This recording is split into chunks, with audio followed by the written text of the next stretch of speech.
Bismillahirrahmanirrahim. Bismillahirrahmanirrahim. Assalamualaikum warahmatullahi wabarakatuh. Alhamdulillah. Assalatu wassalamu ala rasulillah wa ala alihi wa ashabihi wa man tabi'ah. Ashhadu an la ilaha illallah wahdahu la syarika lah wa ashhadu anna Muhammadan abduhu wa rasuluhu la nabiyya ba'dah. Allahumma salli wa sallim wa barik ala Muhammadin wa ala alihi wa ashabihi ajma'in. Rabbi shrah li sadri wa yassir li amri wa hlul 'uqdatam min lisani yafqahu qawli, amma ba'd. Hadirin jamaah salat maghrib dan isya yang dimuliakan oleh Allah Subhanahu wa taala, kita bertemu kembali di mana kita akan coba mempelajari beberapa hal yang disampaikan oleh Imam Al-Ghazali di dalam kitab beliau Ihya Ulumuddin. Dan insyaallah malam ini kita akan melanjutkan pelajaran kita sebagaimana biasanya di malam Selasa. Insyaallah pada malam ini kita akan membahas topik atau tema yang baru, yaitu seputar atau terkait dengan masalah khusyuk di dalam salat khususnya. Sebagaimana sudah kita pelajari bahwa pada bagian-bagian sebelumnya kita sudah punya pemahaman terkait dengan sujud, pembagian sujud, cara melakukannya, serta keutamaan dan fadilah daripada sujud. Insyaallah malam ini kita akan membicarakan terkait dengan fadilah khusyuk.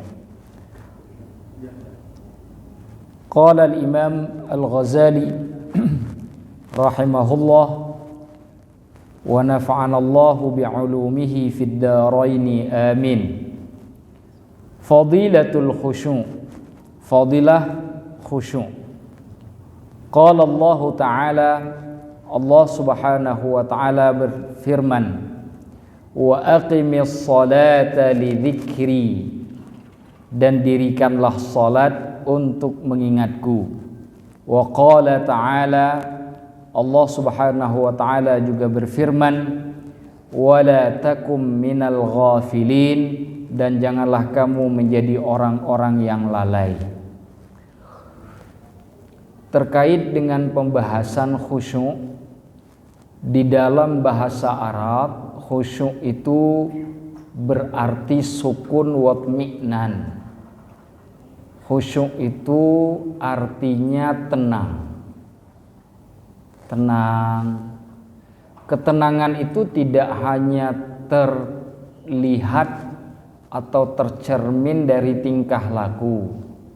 Di dalam salat khusyuk itu maknanya adalah ihdharul qalbi 'inda sholati wadzikr, menghadirkan hati di saat kita melakukan salat dan juga berzikir kepada Allah. Jadi kalau disebut khusyuk itu artinya tidak lalai. Saya ulangi. Jadi kalau disebut apa maksud khusyuk di dalam salat? Jawabannya adalah tidak lalai. Apa maksud tidak lalai? Menghadirkan hati di saat kita melakukan salat, karena yang kita ingat hanya Allah semata. Nah, khusyuk oleh para ulama tidak hanya terbatas pada salat. Juga pada saat kita berzikir di luar salat atau berdoa di luar salat, itu juga ada kekhusyukannya. Hanya saja khusyuk yang paling tinggi tingkatannya adalah khusyuk di saat kita melakukan salat. Makanya ayat Al-Qur'an jelas menyebutkan, wasta'inu bis-sabri was-shalah, dan hendaklah kamu meminta pertolongan dengan sabar dan salat. wa innaha lakabiratun illa 'alal khashi'in. Sesungguhnya salat itu sangatlah berat kecuali bagi orang yang khusyuk. Artinya orang yang tidak lalailah yang tidak berat melakukan salat. Hanya orang yang hatinya selalu hadir dan terpaut dengan Allah lah yang salatnya tidak akan berat. Selain dari orang-orang yang mempunyai kriteria semacam itu, dia akan selalu punya kesulitan di dalam pelaksanaan sholat. Maka jangan heran ada orang hanya cukup kalau melakukan sholat itu hanya terbatas kepada yang wajib saja. Kenapa? Karena hatinya tidak hadir, dia merasa sudah cukup. Padahal cobalah kalau kita berhitung dari 17 rakaat yang kita lakukan sehari semalam, kira-kira berapa rakaat yang khusyuknya 100%? Dari sejak takbir sampai kita pindah ke rakaat selanjutnya, itu benar-benar khusyuk. Di kalangan para ulama, itu bahkan di saking khusyuknya sholat, digigit nyamuk itu nggak tahu. Digigit nyamuk, itu nggak tahu kalau dirinya digigit nyamuk. Itu khusyuknya sholat orang-orang soleh.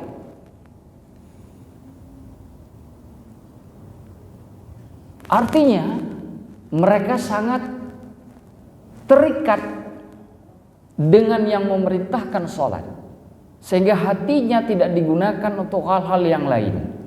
Inilah maksud dari dua ayat tersebut. Wa aqimis sholata lidzikri, dan dirikanlah salat untuk mengingatku, serta ayat wala takum minal ghafilin, dan janganlah kamu menjadi orang-orang yang lalai yang dimaksudkan oleh Imam Al-Ghazali. Wa qala azza wa jalla, Allah azza wa jalla berfirman, la taqrabus salata wa antum sukara, janganlah kamu mendekati salat di saat kamu dalam kondisi mabuk. Hatta ta'lamu ma taqulun, hingga kamu mengerti dan tahu apa yang kamu katakan. Kalau kamu belum sadar, belum mengerti betul apa yang kamu katakan, haram hukumnya mendekati salat. Maka salat orang yang mabuk tidak diterima. Sepakat para ulama wajib diulang. Tidak sah. Kalau keluar waktu wajib diqadha. Karena pelaksanaannya tidak sah. Berdasarkan kalimat hatta ta'lamu ma taqulun, sampai kamu tahu betul apa yang kamu ucapkan. Pertanyaannya adalah kenapa diharamkan sholat untuk orang yang mabuk? Orang yang mabuk akal sehatnya pergi atau menghilang. Di saat yang sama dia tidak bisa mengerti dan memahami apa yang dia ucapkan. Sedangkan sholat adalah media di mana kita berdoa dan berzikir kepada Allah. Kalaulah orang yang seperti itu tidak mengerti apa yang dia ucapkan, apalah lagi tuntutan untuk menghadirkan hati mengingat Allah Subhanahu wa taala. Itu sebabnya kenapa diharamkan untuk sholat kepada orang yang mabuk. Bahkan lebih jauh dari itu, air mabuk sendiri dimasukkan ke dalam salah satu najis dari 7 najis yang pernah kita bahas di majelis ini. Khamar. Khamar itu najis. Kalau terkena pakaian, terkena tempat sholat, terkena badan, maka wajib disucikan dengan air mutlak. Baik. Qila, ada yang mengatakan sukara min kathratil ham. Yang dimaksud mabuk dalam ayat ini tidak hanya terbatas kepada mabuk minuman atau mabuk karena minum khamar, minuman khamar. Tetapi mabuk yang dimaksud di sini adalah min kathratil ham, orang yang punya kebingungan kekhawatiran, tidak fokus dengan sebab banyaknya peristiwa yang terjadi pada dirinya sehingga dia tidak bisa mengingat Allah. Termasuk dalam bab itu. Ada yang mengatakan bukan hanya terbatas kepada orang yang mabuk secara ain, artinya ada minumannya, tapi juga orang yang lalai di dalam sholatnya.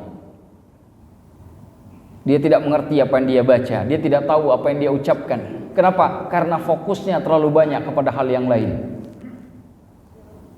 Ketika dia mengucapkan Allahu Akbar, yang di pikiran dia, yang ada di dalam pikiran dia tentang pekerjaan, yang di pikiran dia tentang bagaimana mendapatkan jabatan lebih besar atau lebih tinggi, di pikiran dia bagaimana mendapatkan ekonomi yang lebih banyak saat dia sholat, sehingga Allah kemudian terlupakan sama sekali. Ini juga bagian dari sukara. Ada pendapat seperti itu. Waqila, dan ada juga yang menyebutkan yang dimaksud dengan sukara di sini, mabuk di sini, min hubbid dunia, karena besarnya cinta orang tersebut kepada dunia. Bagaimana cara melihatnya? Lihat cara dia sholat. Ada orang yang sholat dengan sangat cepat sekali.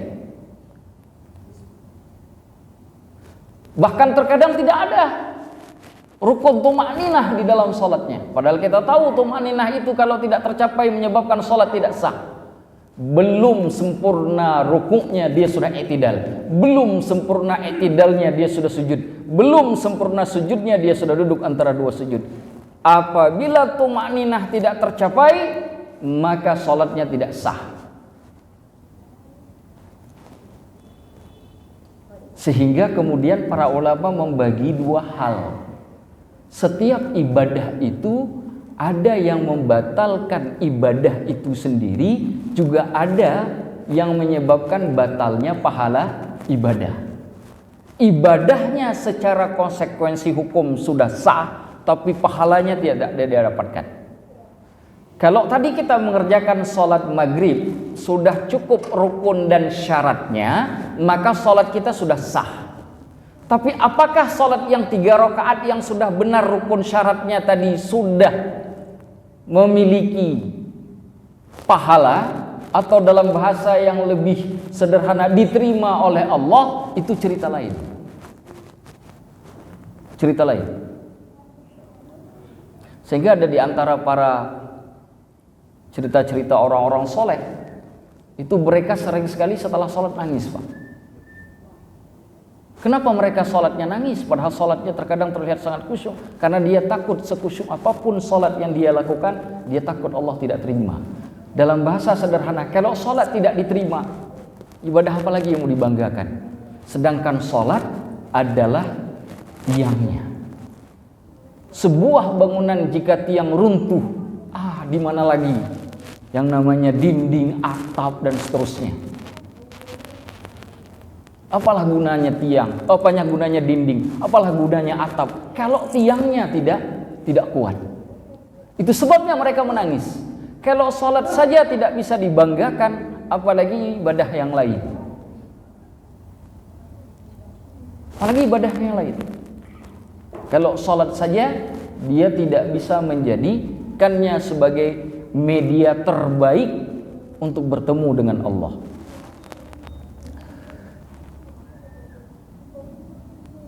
Waqala Wahbun, berkata Wahab. Wahab di sini ialah Wahab bin Munabbih.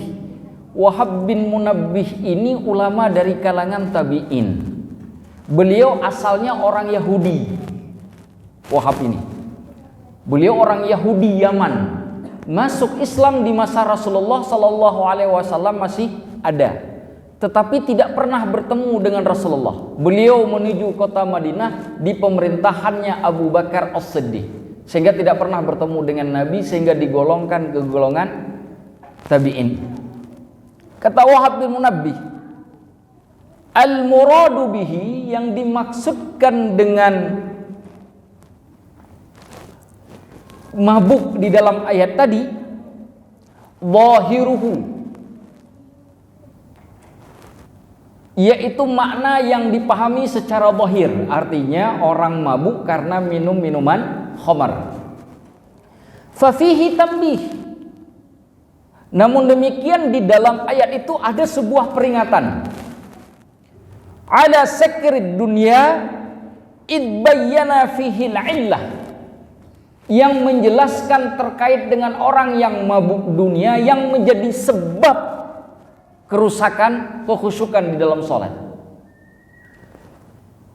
Orang kalau dia tidak cinta dunia, mesti dia tidak akan minum minuman keras.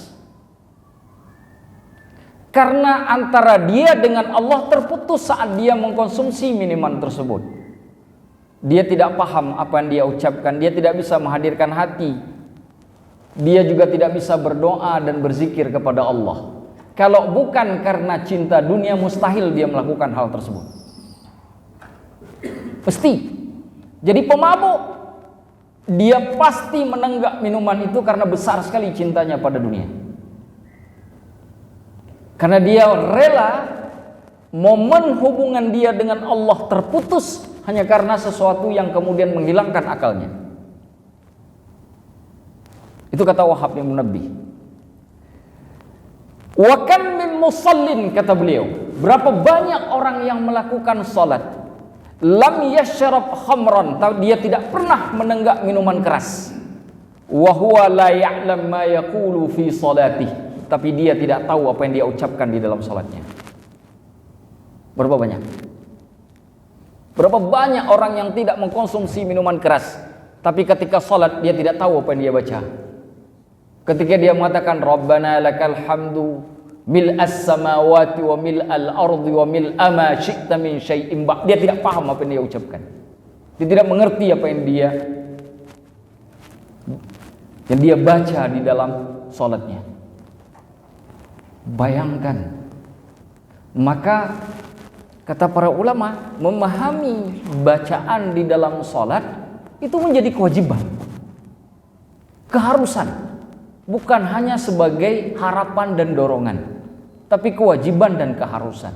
Ketika imam membaca Maliki Yaumiddin, kita harus mengerti apa yang dimaksud. Ketika dibaca Ihdinas Siratal Mustaqim, kita harus paham, karena itu bagian dari rukun.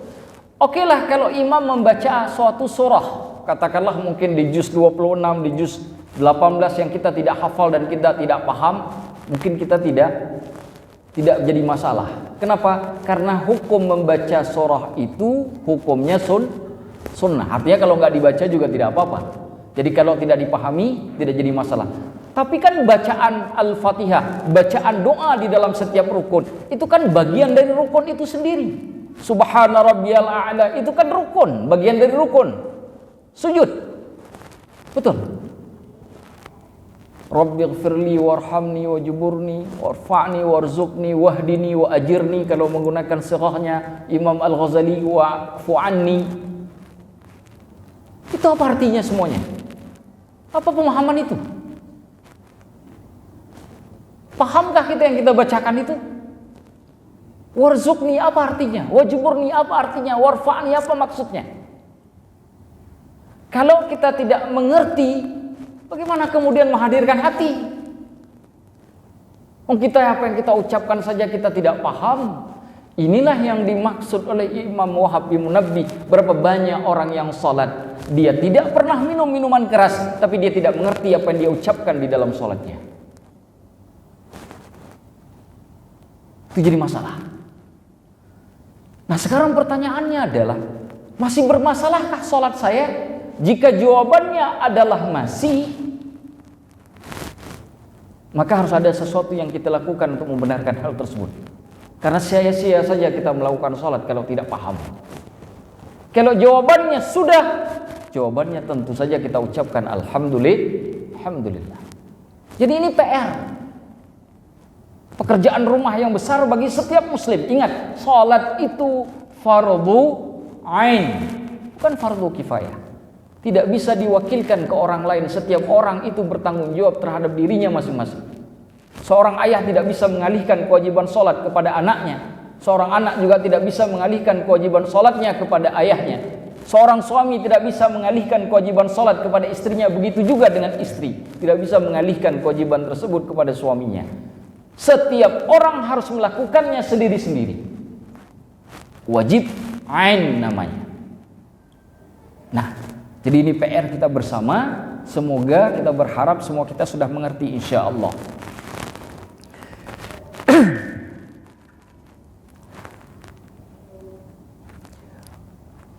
Wa qala an-nabiy sallallahu alaihi wasallam, Rasulullah sallallahu alaihi wasallam bersabda.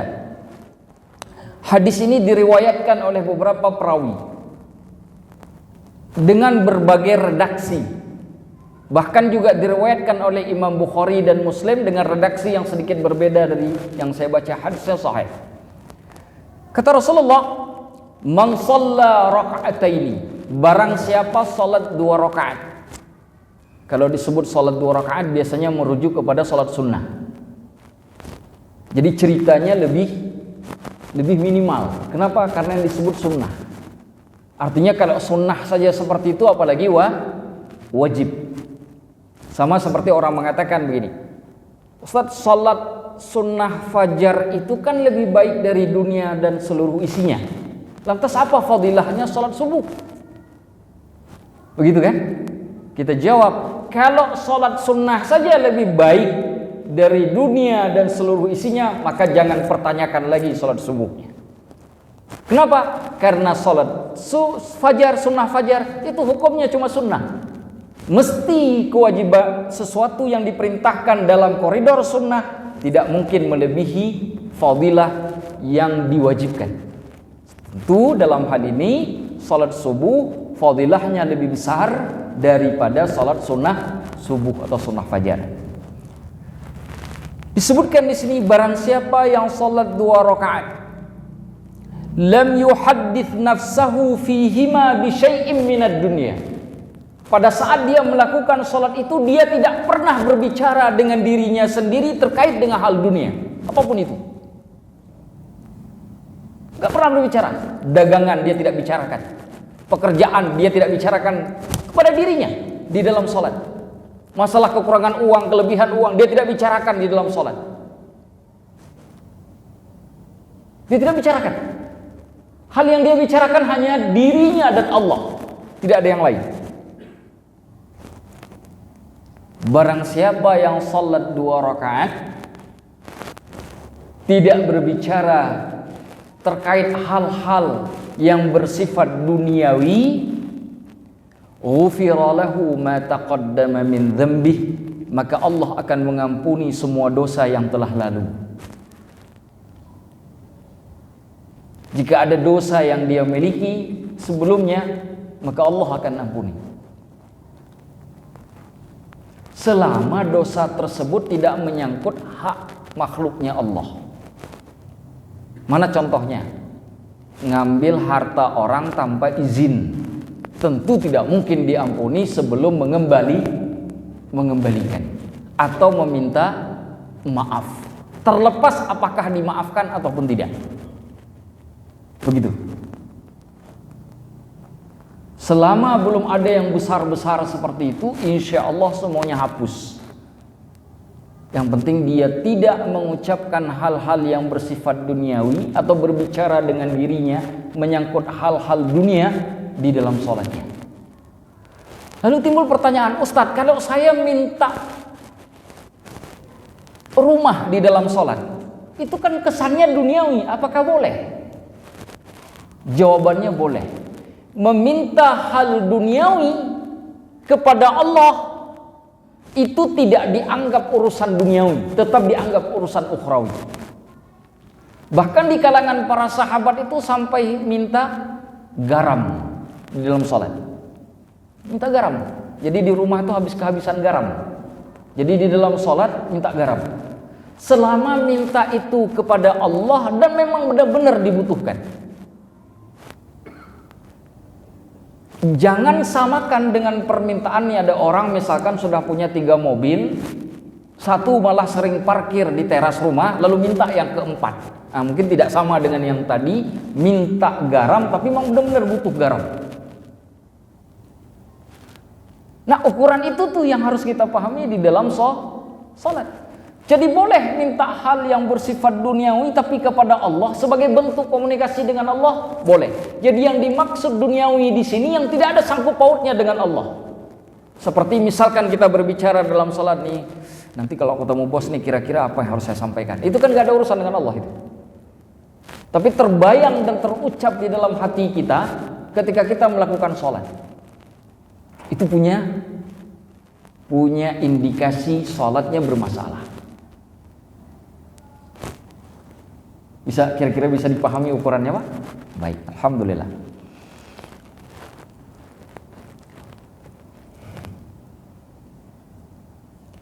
Wa ruwiya 'anillahi subhanahu fil kutubis salifah. Diriwayatkan dari Allah Subhanahu wa taala di dalam kitab-kitab yang terdahulu. Artinya kitab-kitab yang diturunkan sebelum Nabi Muhammad. Ini masyhur di kalangan lisan para anbiya.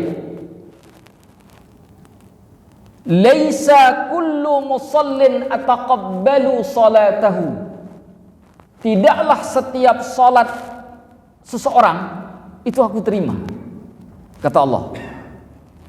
Innama aqbalu salatin, adapun sebab aku menerima sebuah salat min tawadhu'in li ummati, disebabkan karena dia rendah hati untuk kebesaran yang aku miliki. Walam yatakabbar ala ibadi, dan dia tidak menyombongkan diri kepada hamba-hambaku. Ini kan sering saya katakan, salat sekhusyuk apapun kalau hubungan dengan manusia jelek nggak diterima oleh Allah. Salat saya baik betul, khusyuk betul, tapi sama tetangga nggak baik, sama orang-orang nggak baik, ngelihat orang selalu dengan ujung mata, nggak diterima salatnya oleh Allah. Jadi orang salat itu hablum minallah, hablum minan nasnya itu sudah cakep. Dengan Allahnya bagus, dengan manusianya bagus. Orang yang salat dengan Allahnya bagus, dengan makhluk Allahnya bagus, salatnya gagal. Karena syarat Allah menerima salat itu, satu orang itu harus rendah hati terhadap kebesaran Allah. Artinya ini hubungan vertikal. Yang kedua, tidak menyombongkan diri kepada hambaku. Itu kan hubungan horizontal, Pak. Tuh. Disebutkan lagi di sini, wa at'amal faqiral ja'i'a liwajhi, dan juga orang yang memberikan makan orang yang lapar, orang yang fakir lagi lapar, dan dia lakukan hal itu karena mengharapkan ridhoku. Itulah syarat supaya sholat diterima. Jadi sholatnya baik karena menghadirkan hati, sehingga terbentuk hubungan yang spesial antara dirinya dengan Allah. Di saat yang sama, baik sebelum atau sesudah sholat, dia tidak menyombongkan diri kepada hamba Allah. Bertemu dengan orang kaya, baik senyumnya, tapi ketika ketemu dengan orang miskin, pahit cara dia senyum. Tidak diterima sholatnya oleh Allah. Bertemu dengan pejabat, nyaman. Bertemu dengan orang yang tidak punya kekuasaan, merasa tidak enak, tidak diterima sholatnya oleh Allah. Tidak diterima sholatnya oleh Allah. Baik perlakuannya kepada orang yang membantu dirinya, tapi buruk perlakuannya kepada yang tidak membantu dirinya, juga tidak diterima sholatnya oleh Allah. Tidak diterima. Kan kita bisa jadikan, oh ini membantu saya, kan jadi alasan kita berbuat baik. Bagaimana dengan orang yang tidak membantu kita sama sekali? Bisakah kita berbuat baik? Itu semua menjadi sebab sholat kita diterima. Dan yang penting diingat, itu pun belum cukup. Harus ada kepedulian nyata. Apa bentuk kepedulian nyata? Kalau kita punya kelebihan rezeki, kita punya kelebihan harta, jika ketemu dengan orang yang lapar, ingat, jangan lupakan hamba Allah tersebut. Tapi juga patut dicatat, pemberian kita kepada mereka itu bukan karena mereka lapar, karena Allah memerintahkan untuk memberi. Sehingga ketika kita melakukan pemberian itu, terwujudlah lillahi ta'ala atau liwajihillahi ta'ala. Satu-satunya sebab saya melakukan itu karena hanya mengharap ridho Allah. Bukan karena di kamera, bukan karena masuk Instagram, bukan karena yang lain-lainnya. Itu catatannya. Ternyata aspek ini mempengaruhi sholat. Ternyata sholat diterima bukan karena vertikalnya bagus, bukan. Tapi horizontal juga punya peran. Makanya sering disebut begini, ketika kita belajar fikih itu fikih ada dua. Ada fikih ibadah, ada fikih muamalah namanya. Fikih ibadah itu ya sholat, ya puasa, itu fikih ibadah itu. Fikih muamalah itu ya jual beli, nikah, pidana, perdata. Nah itu fikih muamalah semuanya. Ada ungkapan begini, kenapa dibagi ibadah dengan muamalah? Jawabannya adalah ibadah saja sebagai bentuk pengabdian kita kepada Allah dalam bentuk vertikal ternyata tidak cukup. Bagi seorang muslim itu tidak cukup jika tidak memenuhi standar yang satunya lagi, yaitu fikih muamalah. Ada orang sholat tapi jual belinya nipu, penjualnya ngurangi timbangan, atau antara buah yang baik dicampur dengan buah yang tidak baik sengaja, nggak diterima sholatnya oleh Allah. Fikih ibadahnya bermasalah karena fikih muamalahnya rusak. Ada orang pergi ke masjid niatnya buat sholat, tapi di jalan sempat maki orang lain ketika naik motor misalkan. Itu sholatnya nanti yang dia lakukan itu bisa saja memberi pengaruh masalah. Kenapa bermasalah? Karena dia tidak baik dengan orang lain, dia hanya baik dengan Allah. Sedangkan Allah tidak memerintahkan fikih ibadahnya saja, tapi Allah juga disuruh kita untuk menyempurnakan fikih muamalahnya. Makanya kalau berangkat ke masjid itu kalau bisa, kalau semarah apapun tahan. Ini mau ibadah ya. Kalau ditanya kenapa bisa sabar, saya takut sholat saya yang lakukan nanti itu rusak gara-gara ini. Tahan diri. Tahan diri, jangan lakukan. Kalau bisa menasihati ya silakan nasihati, tapi jangan sampai marah. Apalagi sampai, kalau bahasa kita apa hari ini tuh merepet ya. Ngomong terus nggak selesai sampai ke masjid. Subhanallah, kasihan tuh sholatnya. Stop.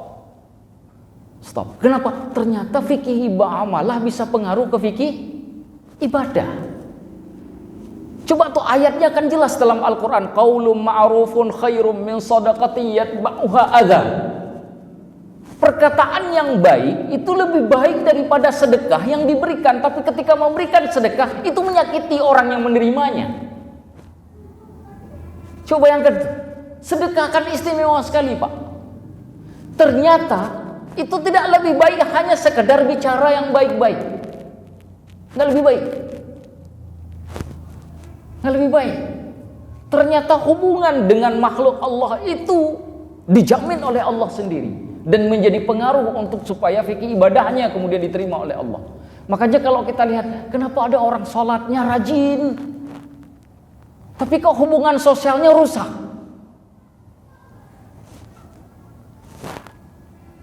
Ke masjidnya rajin tapi dengan seorang satu komplek ribut. Berarti ada masalah. Satu hal yang bisa kita catat, sholatnya tidak diterima oleh Allah. Tidak diterima oleh Allah sholatnya. Menurut teks yang kita kaji, tidak diterima oleh Allah. Kemudian dengan adanya pemahaman ini, akhirnya kita sampai pada satu hal yang penting, bahwasanya supaya sholat kita kemudian mempunyai nilai yang istimewa di mata Allah, di samping juga bisa meningkatkan kekhusyukan kita di dalam pelaksanaan sholat, maka benahi sisi ibadah, di samping juga benahi sisi muamalah. Dan tidak ada tawar-menawar tentang hal itu. Final, tidak bisa ditawar, karena dua-duanya perintah Allah. Hablum minallah wa hablum. Allah tidak pernah mengatakan hablum minallah, lupakan hablum minannas. Dua-duanya disanding oleh Allah. Wallahu a'lamu bissawab. 4 menit lagi menuju azan Aisyah. Jika ada satu pertanyaan barangkali atau 2, kalau cukup saya jawab. Saya persilahkan.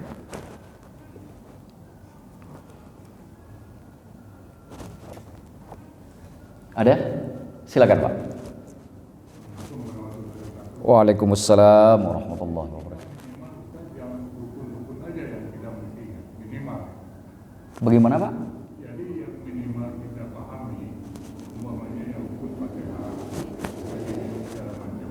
Tapi banyak surat-surat yang panjang yang kita dengar imam tadi bilang tidak perlu itu kan bisa aja gitu. Iya. Jadi juga bekas. Kalau itu tergantung apa tuh perasaan kita atau gimana tuh.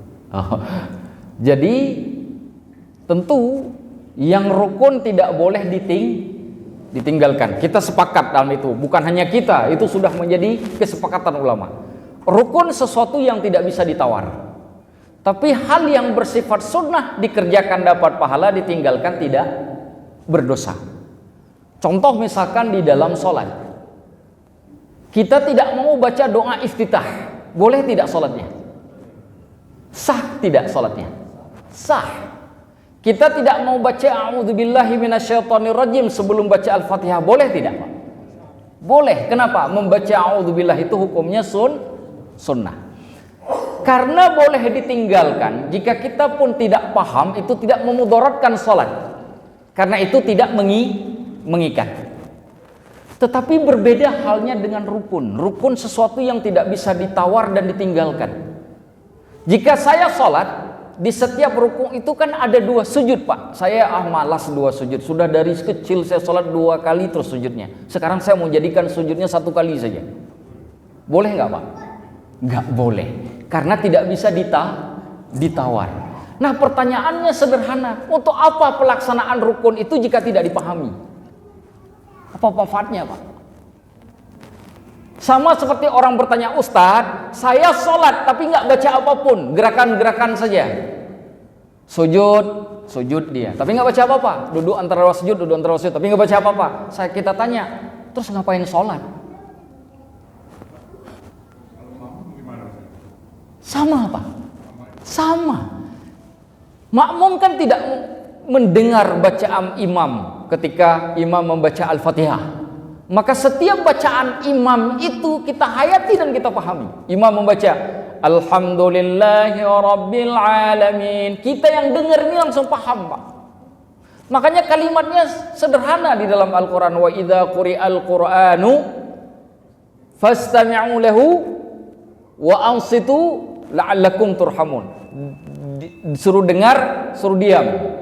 Kenapa disuruh dengar, suruh diam? La'allakum turhamun, supaya kamu dapat rahmat. Nah kalau dengar terus nggak kita pahami, mana yang lebih hebat? Jika kita dengar tidak memahami dengan kita dengar tapi memahami. Itulah makna yang disebut oleh Wahab bin Munabbih. Orang yang tidak paham apa yang dia ucapkan di dalam salat atau apa yang dia dengar dari rukun-rukun yang dibacakan oleh imam, maka itu seperti orang yang mabuk. Yang membaca sesuatu tidak dia pahami. Maka orang yang waras ketika dibacakan sesuatu atau membaca sesuatu dalam salat dia nggak paham, itu secara kiasan sama seperti orang yang mabuk. Begitu hukumnya Pak.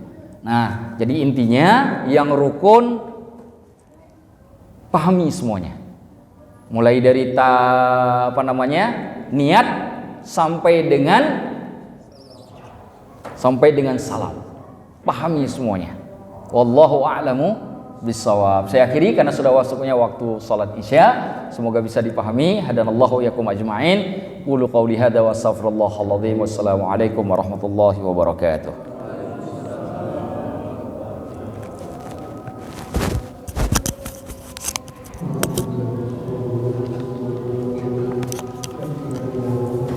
فبأي آلاء ربكما تكذبان